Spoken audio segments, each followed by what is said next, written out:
क सवर्णिक दीर्घ की दृष्टि से देखें तो ऐसा ही है ना। वैसे तो दोनों का भी स्थानित्व है, पूर्व पर के स्थान में आदेश होता है यहाँ, लेकिन अच्छी इसके कारण से पर वाले अच का निमित्तत्व भी है। तो स्थानित्व के रूप में, निमित्तत्व के रूप में इन अकार आदि वर्णों का हमें ठीक से बोध हो जाए, इसके लिए यही उपदेश में प्रयोजन है। ठीक है, ऐसा कह रहे हैं, ऐसी व्याख्या कर रहे हैं पद्मंजरीकार। दध्यत्र में भी ऐसे ही, दधि का जो ई है वो ई स्थानी बन रहा है, अत्र का अ निमित्त बन रहा है। देवच्छत्रम, यहाँ पे देव का जो अ है वो आगमी है ना, वो आगमी है ना, और जो परे छ का छ है वो निमित्त है। ह्रस्वस्य पिति कृति तुक छे सूत्र से होता है ना तुक आगम यहाँ पर, तो छ जो है वो निमित्त है और ह्रस्व जो है वो आगमी है, ह्रस्व आकार। ये ठीक से ज्ञान हो जाए, स्थानित्व और निमित्तत्व के, इन अकार आदि वर्णों के स्थानित्व और निमित्तत्व इत्यादियों का हमें ठीक से ज्ञान हो जाए, यही उपदेश में प्रयोजन है, ऐसा पद्मंजरीकार ने कहा। ठीक है, अब मूल में फिर से वापस आइए। जिज्ञासु ने अपनी शंका प्रारंभ यहाँ से की थी, अकारादयः वर्णाः प्रचुर प्रयोग विषयाः तेषां सुज्ञानम् उपदेशे प्रयोजनम। और फिर कहा था लिकारस्तु क्लिपिस्थ एव प्रयुज्यते। अकार आदि वर्णों के बारे में तो उसने कोई शंका नहीं की, बल्कि उसका तो बताया कि हमें समझ में आ रहा है कि इनका प्रयोजन है। लेकिन ऋकार के बारे में उसको आशंका थी, क्या कि क्लिप धातु में स्थित जो ऋकार है वही प्रयुक्त होता है, और वो ऋकार भी क्लिपेश्च पूर्वत्रासिद्धम इति लत्वम असिद्धम। क्लिप का भी जो ऋकार है वो पूर्वत्रासिद्धम के कारण से उसका लत्व असिद्ध हो जाएगा। तस्य सिद्धत्वाद ऋकार एवं अचकार्याणि भविष्यन्ति, इसलिए असिद्ध होने के कारण से ऋकार में ही सारे अचकार्य हो जाएंगे। किमर्थम ऋकार उपदिश्यते, अचों में ऋकार का उपदेश किस लिए है, किस प्रयोजन से है? इसका उत्तर भी देख लीजिए अभी एक बार मूल काशिका से ही। लत्तु विधानाद यानी पराणि अचकार्याणि तानि ऋकारे यथास्युरिति। बहुत सीधा सीधा उत्तर दिया है, और जो जिज्ञासु का प्रश्न था उसमें स्वाभाविक रूप से कुछ किसी अंश को ना देखते हुए प्रश्न बन रहा था, है ना। देखो जिज्ञासु ने ये तो देख लिया कि कृपोरोलह जो है वो त्रिपादी का कार्य है, कृपोरोलह त्रिपादी का कार्य है 8-2 का, तो 8-2 18 है। तो जिज्ञासु ने ये तो देख लिया कि ये त्रिपादी का कार्य है, और क्या कहा कि पूर्वत्रासिद्धम के कारण से लत्व सिद्ध हो जाएगा। तो उसको साथ में जिज्ञासु को ये भी तो स्पष्ट रहना चाहिए ना कि पूर्वत्रासिद्धम के कारण से लत्व किन कार्यों में असिद्ध हो जाएगा। केवल सपाद सप्ताध्यायी के कार्यों में असिद्ध होगा, है ना। माने 8-2 से पहले पहले के जितने कार्य हैं, सपाद सप्ताध्यायी के जितने कार्य हैं, उनके करने में लत्व असिद्ध हो जाएगा और वहाँ ऋकार दिखेगा, वहाँ तो ऋकार को ही मान के अच कार्य हो जाएंगे। लेकिन कृपोरोलह के बाद के जो त्रिपादी के कार्य हैं वो कोई कार्य प्राप्त हो गए तो अगर, तो उनमें तो री सिद्ध ही रहेगा ना। तो यदि री सिद्ध रहेगा और री को हम अच में नहीं पढ़ेंगे तो फिर री को जो अच कार्य करने होंगे सो कैसे होंगे, नहीं हो पाएंगे ना। इसलिए ऋकार का उपदेश करना आवश्यक है। वही उत्तर सीधे सीधे यहाँ समाधाता की ओर से दिया जा रहा है। देखिए, लत्तु विधानाद, लत्तु विधान से यानी पराणी अचकार्याणी, जो पर वाले अचकार्य हैं। लत्तु विधान ये क्या है, लत्तु विधान क्या है, कृपोरोलह, ये सूत्र, ठीक है। लत्तु का विधान करने वाला सूत्र कृपोरोलह, उससे यानी पराणी अचकार्याणी, जो पर वाले अचकार्य हैं, तानिल ऋकारे यथास्युरिति, वो ऋकार में जिस प्रकार से हो सके इसके लिए हमें अचो में ऋकार का उपदेश करना आवश्यक है। कानि पुनस्तानि, अब जिज्ञासु ने पूछा है कि वो कार्य बताइए जो कृपोरोलह के बाद के कार्य हैं, वो कार्य कौन से हैं। तो उसको गिना दिया, प्लुतः, स्वरितः, द्विर्वचनम, और इसके उदाहरण दे दिए क्रमशः। क्लिप्त शिख, प्रक्लिप्तः, क्लिप्तः, क्लिप्तवान इति। पहला उदाहरण प्लुत का है, क्लिप्त शिख, और स्वरित का उदाहरण है प्रक्लिप्तः, और द्विर्वचन के उदाहरण है क्लिप्तः, क्लिप्तवान इति। अब इसको हम न्यास और पद्मंजरी से देखेंगे। न्यासकार को देखिए, ऋकारस्तु क्लिपिस्थ एव प्रयुज्यते इति तू शब्दो अकारादिभ्यो विशेषार्थः। तू शब्द किस लिए पढ़ा है यहाँ पे? तो कहा कि अकार आदियों से अलग करने के लिए। ऋकारस्तु क्लिपिस्थ एव प्रयुज्यते, तू शब्द ऋकार को अकार आदि वर्णों से भिन्न दिखाने के लिए पढ़ा है। ठीक है, अकार आदि वर्ण सारे एक जैसे हैं, लेकिन ऋकार तो उनसे अलग है, ये दिखाने के लिए। स्यादेतत्, कि ऐसा होवे, क्लिपि संबंधिनस्तस्य यानि अचकार्याणि तदर्थम उपदेशः कर्तव्यः इत्यतः। कोई व्यक्ति कह सकता है कि मान लो जिज्ञासु के मन में आ रहा है कि ऋकारस्तु क्लिपिस्थ एव प्रयुज्यते, कि क्लिप में स्थित ऋकार ही प्रयुक्त होता है और कहीं प्रयुक्त नहीं होता। तो ठीक है, भले ही अकार बहुत सारे धातु आदियों में प्रयुक्त होते हैं और ऋकार केवल एक ही जगह प्रयुक्त हो रहा है, लेकिन उस एक जगह के लिए भी तो अचकार्य अभिष्ट हो सकते हैं ना, उन्हीं के लिए उपदेश मान लीजिए इसका। ऐसा कोई कह सकता है कि भले ही अकार प्रचुर प्रयोग विषय हैं और ऋकार केवल क्लिपिस्थ ही है, फिर भी क्लिप ये हो सकता है, स्यादेतत् माने ऐसा हो सकता है कि क्लिपि संबंधिनः तस्य ऋकारस्य यानि अचकार्याणि, क्लिपि संबंधी उस ऋकार के, माने क्लिप धातु में स्थित जो ऋकार है उस ऋकार के, यानि अचकार्याणि, उसके जो अचकार्य हैं, तदर्थम उपदेशः कर्तव्यः, उन्हीं एक स्थान के लिए ही उपदेश करना चाहिए ऋ का अच में।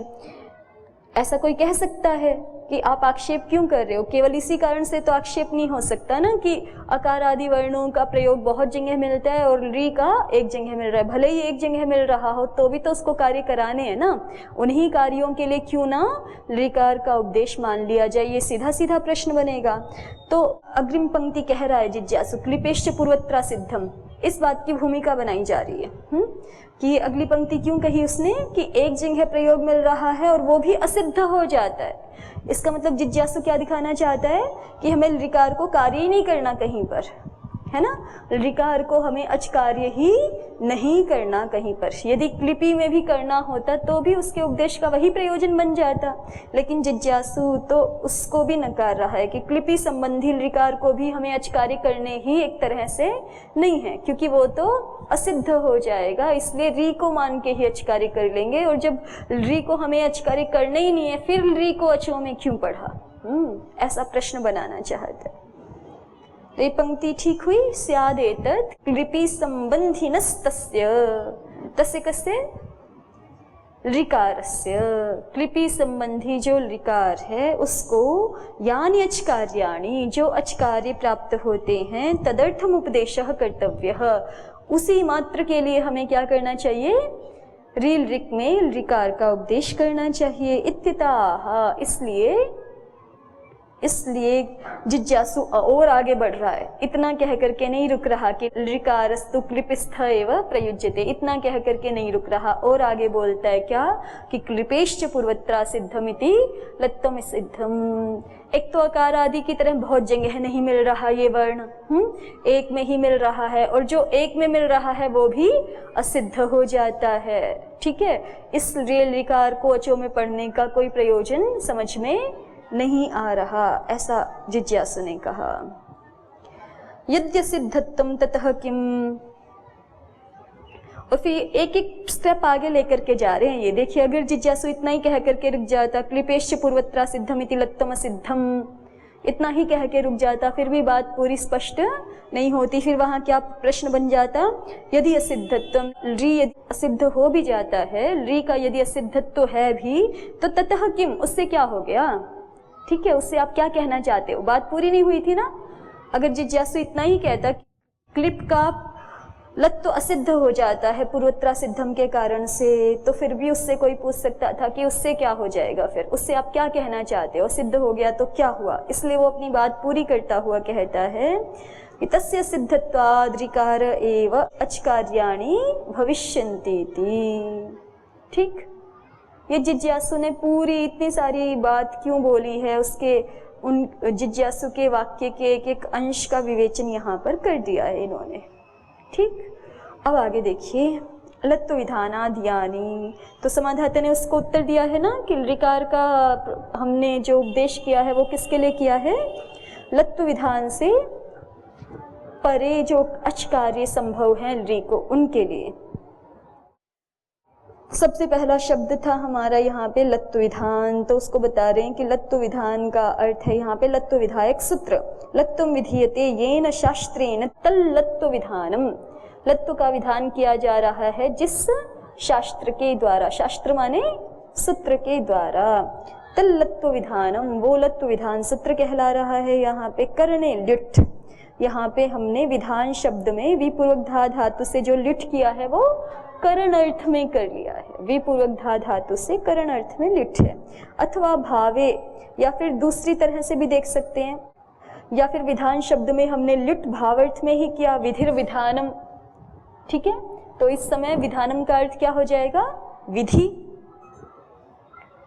विधानम शब्द को अगर आप करण में बनाएंगे तो विधीयते येन तद विधानम, अर्थात सूत्रम।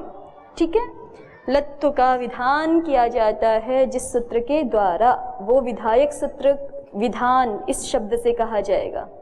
ठीक है, और यदि हमने विधानम शब्द को भावार्थ में बनाया तो विधि, विधि माने कार्य मात्र, ऐसा होगा। लत्तु कार्य से परे जो अचकार्य है, ऐसा हो जाएगा फिर।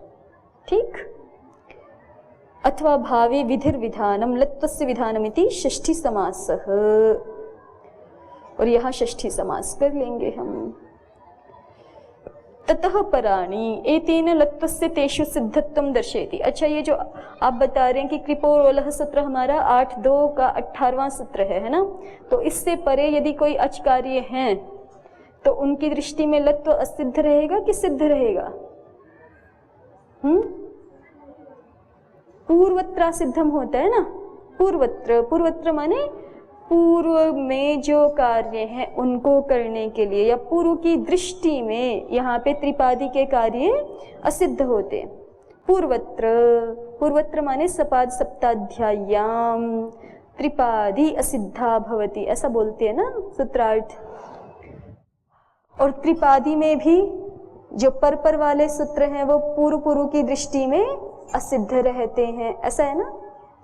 पूरी त्रिपादी की दृष्टि में सपाद सप्ताध्याय सिद्ध, और स्वयं त्रिपादी में पर की दृष्टि में पूर्व वाला कार्य असिद्ध हो जाता है। त्रिपादी असिद्ध है सपाद सप्ताध्याय की दृष्टि में, है ना, और स्वयं त्रिपादी में बाद वाले बाद वाले सिद्ध होते हैं, पूर्व वाले सिद्ध होते हैं। इसका मतलब क्या कि आपने बाद का कार्य पहले कर लिया है और फिर कोई पूर्व का कार्य करने जा रहे हैं तो वो किया हुआ कार्य पूर्व की दृष्टि में असिद्ध दिखेगा, लेकिन पूर्व की दृष्टि में पर वाला कार्य तो सिद्ध ही है ना। कृपो रोलह के बाद का कोई अच कार्य है तो उसकी दृष्टि में लत्व सिद्ध ही है, क्योंकि पूर्वत्र सिद्ध है ना, परत्र तो असिद्ध नहीं है ना, परत्र तो सिद्धमेव। ठीक है, बाद वाला कार्य पूर्व वाले कार्य की दृष्टि में असिद्ध है, लेकिन त्रिपादी में भी कोई कार्य हमने पूर्व वाला कार्य कर लिया है और उसके बाद अन्य कोई कार्य पश्चात वाला प्राप्त हो रहा है तो हमारा पूर्व वाला कार्य सिद्ध है। हाँ, क्यों भाई? देखो उल्टा बोलते, पूर्व वाला कार्य कर लिया, जैसे कृपोरोलह कर लिया हमने, 8-2-18 कर लिया, और इसके बाद हम जो है वो 8-3 का कोई कार्य करने जाए या 8-4 का कोई कार्य करने जाए तो कृपोरोलह का जो लत्व है वो सिद्ध रहेगा कि असिद्ध? सिद्ध। उल्टा कैसे अर्थ कर रहे हो? ध्यान दीजिए, पूर्वत्र सिद्धम ऐसे बोला है, पूर्वत्र सिद्धम, पूर्वत्र असिद्धम भवति कार्यम। त्रिपादी जो परे है वो पूर्व की दृष्टि में माने सपाद सप्ताध्याय की दृष्टि में असिद्ध होती है। ठीक है, इसी तरह से 8-2, 8-3 और 8-4 ये जो 3 पाद हैं इनमें भी आपने जैसे 8-2 का ही कल्पना कीजिए कि 8-2 का आपने 28 नंबर कार्य कर लिया, अब 18 नंबर कार्य करना है, तो ये जो 28 नंबर का कार्य किया है ना, 28वें सूत्र का कार्य, वो 18वें सूत्र की दृष्टि में असिद्ध होगा। क्योंकि पूर्वत्रा सिद्धम, पर वाला कार्य पूर्व की दृष्टि में असिद्ध है। लेकिन मान लीजिए पहले 18वें नंबर का कार्य हो गया है, अब आप 28वें नंबर का कार्य करने जा रहे हो तो सिद्ध ही रहेगा। ऐसे ही समझ रहे हो ना? हाँ ठीक। तो यही तो कहा है यहाँ पर कि लत्व विधानाद पराणी यानी अचकार्याणी, लत्व विधान से पर वाले जो अचकार्य हैं, माने 8, 2, 18 के बाद वाले जितने भी अचकार्य होंगे, अगर वो ऋकार को प्राप्त हो रहे हैं तो उनकी दृष्टि में तो ऋकार सिद्ध ही रहेगा। उनकी दृष्टि में तो कृपोरोलह सूत्र से जो लत्व विधान किया है वो सिद्ध रहेगा, और कृपोरोलह का लत्व सिद्ध रहेगा माने ऋकार भी सिद्ध ही रहेगा। और सिद्ध रहेगा तो फिर हमें, यदि हम री को अच नहीं मानेंगे तो अच कार्य हो नहीं सकेंगे। तो उसी के उदाहरण दिखा रहे हैं। पहला उदाहरण दिखाया जब जिज्ञासु ने पूछा कि ऐसे कौन से अच कार्य हैं पर वाले जिसमें ऋकार सिद्ध रहेगा, जिनके लिए हमें ऋकार का अच तो चाहिए, वो कौन से कार्य हैं? तो 3 कार्य गिनाए, कानि पुनस्तानि प्लुतः स्वरितः दिर्वचनम। न्यासकार को देख रहे थे हम। ततः पराणी अचकार्याणि एतेन लत्वस्य तेषु सिद्धत्वं दर्शयति। ऐसा कह करके कि लत्व विधान से जो पर वाले अचकार्य हैं, ऐसा कह करके क्या दिखाना चाहते हैं? वस्तुतः एतेन, इसके द्वारा ये दिखाना चाहते हैं कि लत्वस्य तेषु सिद्धत्वम, लत्व का उन पर वाले अचकार्यों के प्रति क्या है? सिद्धत्व ही है। ठीक। पूर्वत्र ही परम असिद्धम, ध्यान दीजिए, परम असिद्धम भवति, पर वाला कार्य असिद्ध होता है। कहाँ? पूर्वत्र, पूर्व के करने में। लेकिन न तो परस्मिन पूर्वम, लेकिन न तो पूर्वम असिद्धम भवति, लेकिन पूर्व वाला कार्य असिद्ध नहीं होता है पर के करने में। जैसे कृपोरोलह पूर्व वाला कार्य है और उसके बाद 8, 3, 8, 4 के हमें कोई प्लुत स्वरित द्विवचन आदि करने हैं, या 8, 2 में ही बाद में है ना प्लुत प्रकरण, तो लगभग 80-90 सूत्र से शुरू है और ये 8, 2 का 18 है। तो बाद वाले जो अच कार्य हैं उनमें ये पूर्व वाला कार्य असिद्ध नहीं होता है, सिद्ध ही रहता है। न तु परस्मिन पूर्वम असिद्धम भवति, पर कार्य के करने में पूर्व वाला कार्य असिद्ध नहीं होता है। ये बात वहां भी लगती है, जैसे त्रिपादी में लगती है, ऐसे त्रिपादी सपाद सप्ताध्यायी में भी लगती है। मान लीजिए आपने कोई सपाद सप्ताध्यायी का कार्य कर लिया, पूर्व कार्य कर लिया, अब आप कोई 8, 2 का 8, 3 का 8, 4 का कार्य करने जा रहे हो, तो ये सपाद सप्ताध्यायी का जो पूर्व वाला कार्य है ये थोड़े पर की दृष्टि में असिद्ध हो जाएगा, सिद्ध ही रहेगा, है ना। ऐसे ही त्रिपादी में भी है कि कोई पूर्व वाला कार्य हमने पहले कर लिया है और अब बाद वाला कार्य प्राप्त हो रहा है, तो ये पूर्व वाला किया गया कार्य पर कार्य की दृष्टि में असिद्ध नहीं होगा, सिद्ध ही रहेगा। तो पहला प्रयोजन कहा प्लुतः, क्लिप्त शिखा, ऐसे दिखाया है उदाहरण।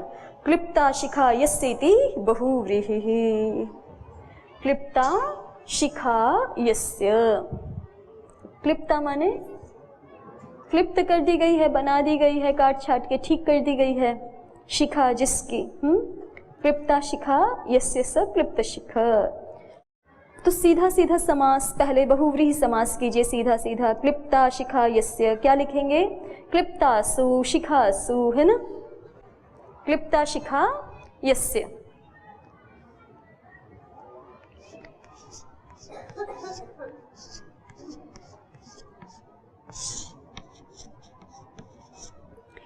क्लिप्ता शिखा यस्य स देवदत्तः, और हमें संबोधन में प्रयोग बनाना है ये। तो पहले तो प्रक्रिया कीजिए। बहुव्रीहि समास कौन से सूत्र से हो जाएगा? अनेक मन्ये पदार्थे, बहुव्रीहि हो गया। फिर कृत्यधित समासाश्च प्रातिपदिकत्वं प्रातिपदिकत्वे सति सुपो धातु प्रातिपदिकयोः इत्यनेन सुब्लुक् किमवशिष्टं? क्लिप्ता शिखा।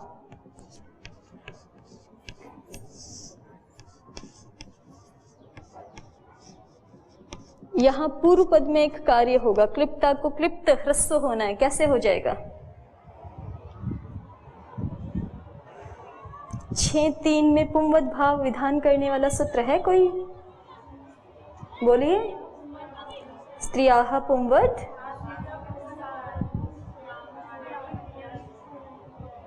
तो उस सूत्र की शर्त घट रही है यहाँ पर। स्त्रियाः पुंवद् भाषित पुंस्कादनुंग स्त्रियाम अपूरणी प्रियादिशु, उस सूत्र से पूर्व पद में तो पुंवद् भाव हो जाता है। ये भाषित पुंस का शब्द है, माने इसी अर्थ में क्लिप्त शब्द का पुल्लिंग में भी प्रयोग होता है ना, तो भाषित पुंस का शब्द है और समानाधिकरण शब्द परे है, स्त्री में वर्तमान, तो पूर्व पद को पुंवद् भाव हो जाता है। तो पुंवद् भाव होकर के क्लिप्ता के स्थान में क्या आ जाएगा? क्लिप्त। अब हमारा शब्द रहा क्लिप्त शिखा, और इस शब्द को फिर ह्रस्व होगा, गोस्त्रियो रूपसर्जनस्य। कल देखा था ना अर्थ, ये है स्त्री प्रत्यय आ, फिर ये हो गया स्त्री प्रत्यांत शिखा, और ये उपसर्जन भी है क्योंकि बहुव्रीहि तो अन्य पदार्थ प्रधान होता है, तो शिखा शब्द निश्चित रूप से उपसर्जन स्त्री प्रत्यांत शब्द हुआ यहाँ पर, और फिर उपसर्जन स्त्री प्रत्यांतांत शब्द हो गया हमारा क्लिप्त शिखा। उसको ह्रस्व कर रहे हैं तो अलोन्त्य से लग करके अंत्य में ह्रस्व हो जाएगा, अंत्यच के स्थान में ह्रस्व हो जाएगा। तो क्या बचा हमारे पास शब्द? क्लिप्त शिख।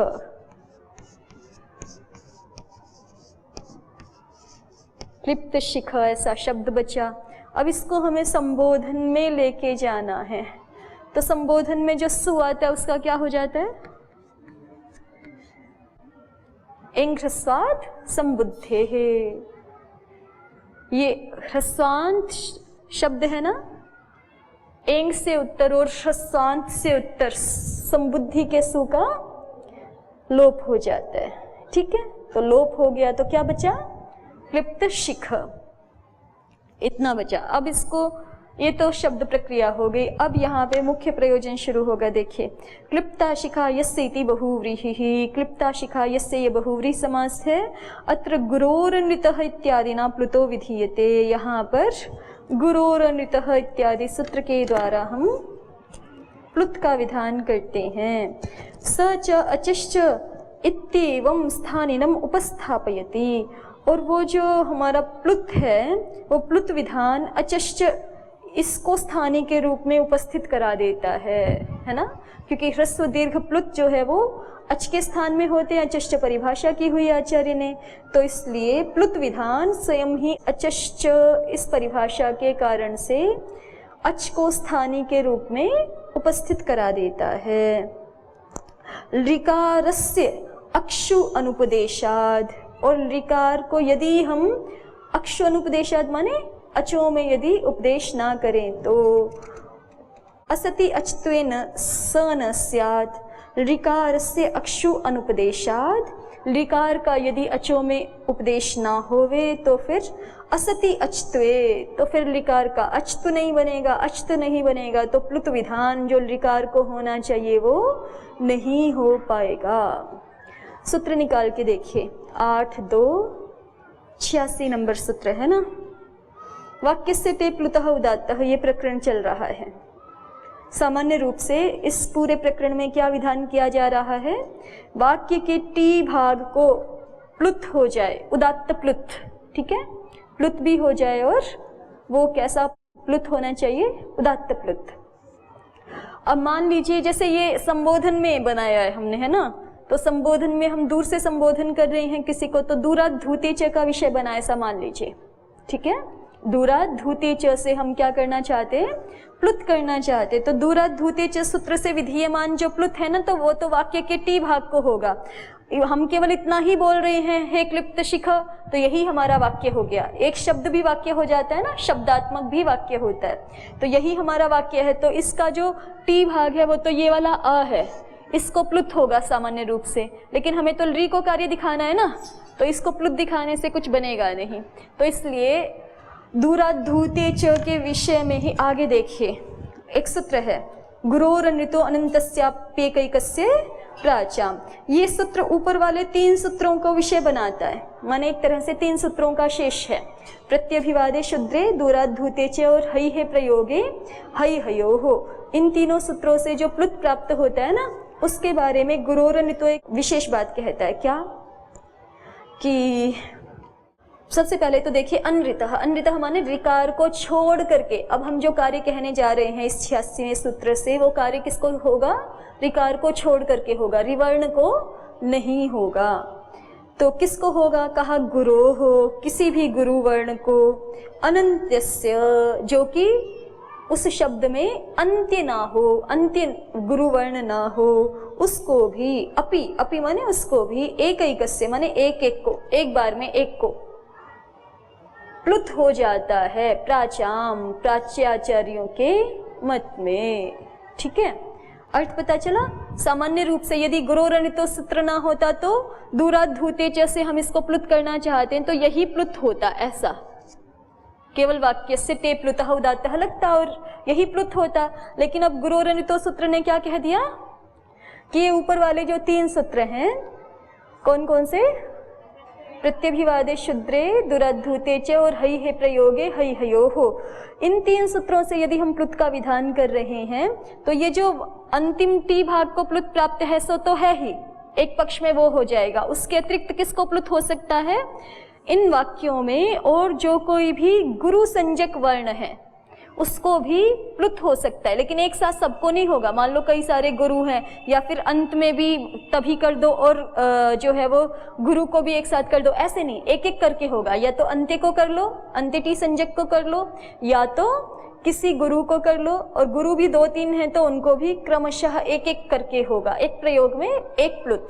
ठीक, और रिकार को नहीं होगा, और वो गुरु वर्ण यदि अंत्य वर्ण है तो भी नहीं होगा।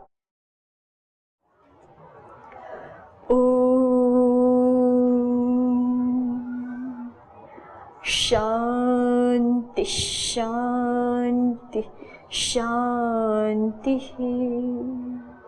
ओम श्री परमात्मने नमः। ओम श्री गुरुभ्यो नमः। ओम सर्वेभ्यो नमः।